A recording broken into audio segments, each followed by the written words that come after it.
Deviled eggs. Where'd they come from? Are they satanic? And who knew that there was an 800-year-old recipe for them? Well, stick with me. Let's see how this recipe tastes.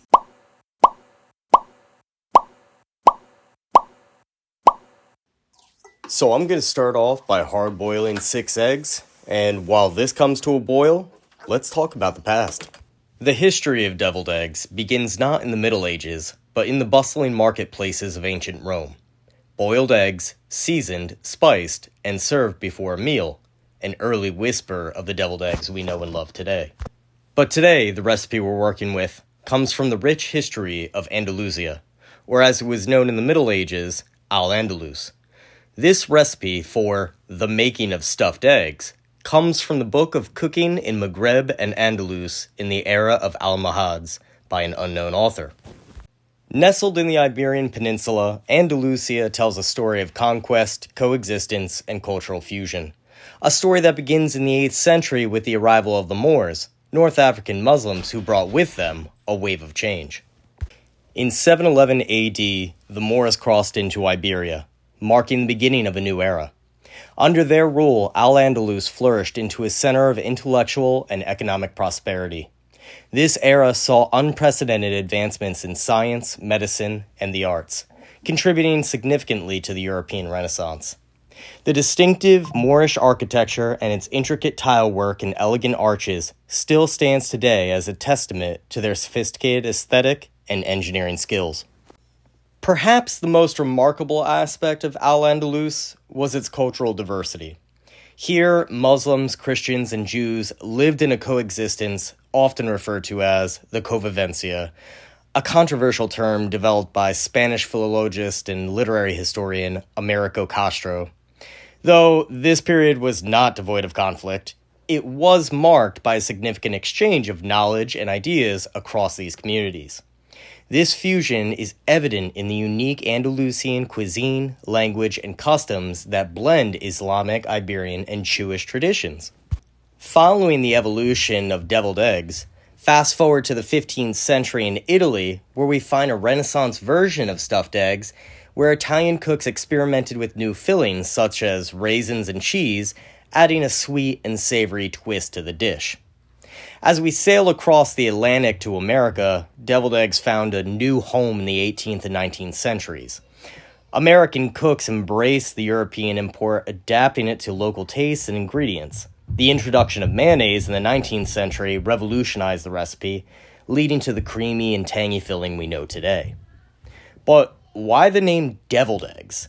It wasn't until the 18th century that the term deviled, referring to spicy or zesty food, came into common parlance. With the addition of mustard, paprika, and other piquant ingredients, these stuffed eggs earned the deviled moniker, a name that hints at their fiery kick and devilishly good flavor.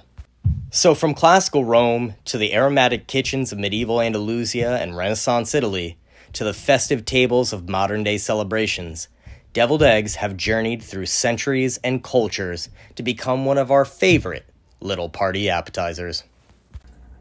So there's not many ingredients in this recipe, but one of those ingredients is onion juice. So I decided best way to get that is grating it and squeezing that juice out. The other ingredients that you're going to use along with the eggs is coriander, black pepper, oil, cilantro, and murri.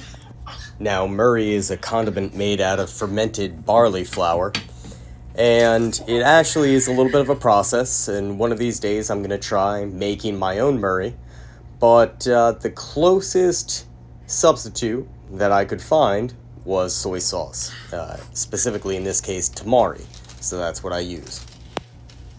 So now that I have the onion juice in the bowl, I'm just taking black peppercorns, coriander, and I'm going to grind them up and add that in. The eggs, they're just simply hard-boiled. I just put them in cold water, just filling over the eggs, brought them to a boil, and now I'm taking them off and letting them sit for about 10 minutes. As for the cilantro, I know this is a strong flavor, so I didn't want to use too much, and I'm making sure that I just use the leaves. I don't want any of the stems or anything that could be stringy in there. Interesting, in the recipe, it does say to blend all of this together, and all these ingredients with the yolk of the eggs will form a dough. And it actually kind of does. It also says to take a piece of string to open up these eggs. And let me tell you, game changer. It's the best way to cut these eggs in half nice and clean. Way better than a knife. One thing nice about making this recipe, other than how simple it was to make, is all the ingredients are kind of nice. I knew I wasn't going to hate this thing. I didn't know if they would all go well together, but I knew I wasn't going to hate this. And here I'm just adding a little bit more tamari and oil to get the right texture of a quote-unquote dough that I can fill these eggs with. And then lastly, as the recipe calls for, is to take the eggs and sprinkle pepper on them, God willing. All right, 13th century Andalusian deviled eggs. Let's give it a try. But first, we need to add just a little bit of pepper, God willing.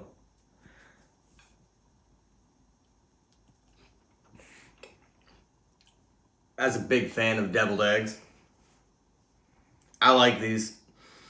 They're not as creamy. I'm sure I could probably add maybe a little bit more oil, but it's not really going to help that creaminess that mayonnaise would add. There's so much more depth to the flavor. Again, I'm substituting soy sauce for the murri, but it's just that little bit of something that tamari gives. The onion, the juice from the onion really comes through. Surprisingly, the cilantro is fairly muted. You get a little bit of it, but you don't get much. And I thought that the amount of coriander that I used with the ground pepper would be overpowering also. Not at all. Very subtle. Really, really nice dish. I'm surprised with this one. As a rating, I'm going to give it a 7 out of 10. If it were a little bit creamier, like deviled eggs that we're all used to, it would be up there in the 9s. Again, really good. I would say try this, play with it. You might find something you really like here.